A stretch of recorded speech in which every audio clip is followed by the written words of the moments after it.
Miami Center area, moderate to extreme precipitation, present position for another 8 miles. Dick Rochfort here, and it's an M350 with a G1000 NXI 917 Romeo Papa, and we earlier reported some trace clear in the climb, and we're just at the top. It's got a little sunlight coming, 623 Foxtrot Golf, and so some of that's sublimating. Result is we're able to climb a little faster. And I know 250 isn't very good, but we're working with a slightly elevated temperature on the number 5. We have the alternate air open, which is making that a possibility as well. 200 to go. We need this alternate air open if we're in visible moisture of any temperature. So that's that goes without saying. We don't intend to close that till we get on the ground at Key West. Jet speed 99, cross shadow, but estimate 10,000 at 250 knots. What we're wanting to do is maintain 3011 shadow at 10 and 250. A particular airspace. We still have visible moisture. So and the temperature is between +10 and -20. So not only is pitot heat on, but prop heat is on. And stall warning heat is on. As we see ice, and we have done so twice, we will activate the boots and observe what happens, if anything, to the ice. Since it's trace ice, or by definition, the ice we have didn't really come off, and that by definition makes it trace. We reported as such, trace clear, and at the time it was -3C. Alternate air stays open, so at the first encounter of visible moisture, regardless of temperature, the alternate air has to be open. Now we're setting up for cruise.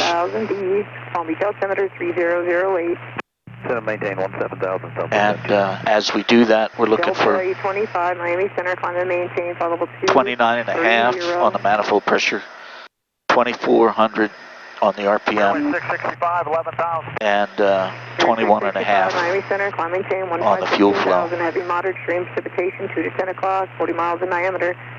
Deviate left or right. We do have some rain showers and thunderstorms in the area. 15,000, we'll be deviating to the right when able direct bottling. Fairway 665. So we're going to go back for the moment to the map and look and see the big picture. So most of that's behind us. This is an area about 75 miles in front of us where there's some more weather. To that end, we're going to bring on the radar, and that's 3 clicks down. We're in the horizontal mode with the radar active. 770, would you like to just go direct to the border, or do you want to stay on your I know tilt. I know you're all looking at the tilt, wondering, well, I wonder what tilt he's going to set. I don't know. It's a flashlight. Point it at the ground when you can see the ground. And we know we can see the ground there. There's more of it. Once we can see the ground, we know that anything that marches in at us is water. 507 for American 2310, thank you for your help. Good day.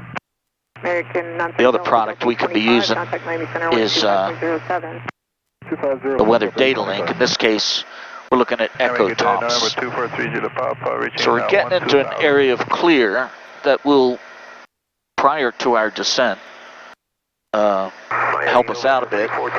So looking out the window, we got a little sky in front of us, and the sublimation increases. The air's dry up here, and now with the sunlight, we're losing that little bit of ice we had on there.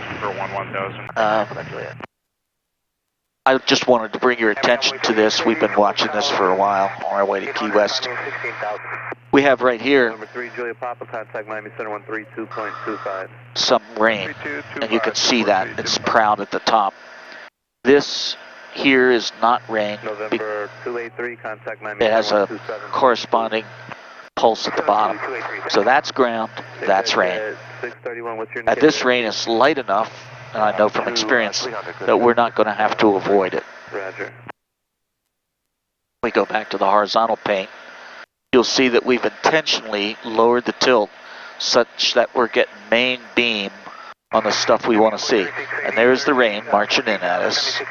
But again, we're above it for the most part. We have gotten some trace ice in the climb. And because we're running with the alternate air open, we're running a little warm today, engine-wise. It's also true we have a reasonably warm day, ISO-wise, which contributes to that. But look at the engine page. We're struggling to keep the hottest cylinder at 380, which is my personal preference because that's, I know, where it likes to be. That's 70% power. But it's taken 24 gallons an hour to do that, and it should be 21 and a half. So that's messing with our fuel budget, although we have plenty. And since the right tank is fuller, I do recommend we switch. So remember that switching tanks isn't something, the fuel imbalance light isn't a switch tanks light. Fuel imbalance means you're out of aircraft spec. So we want to endeavor not to see a fuel imbalance light.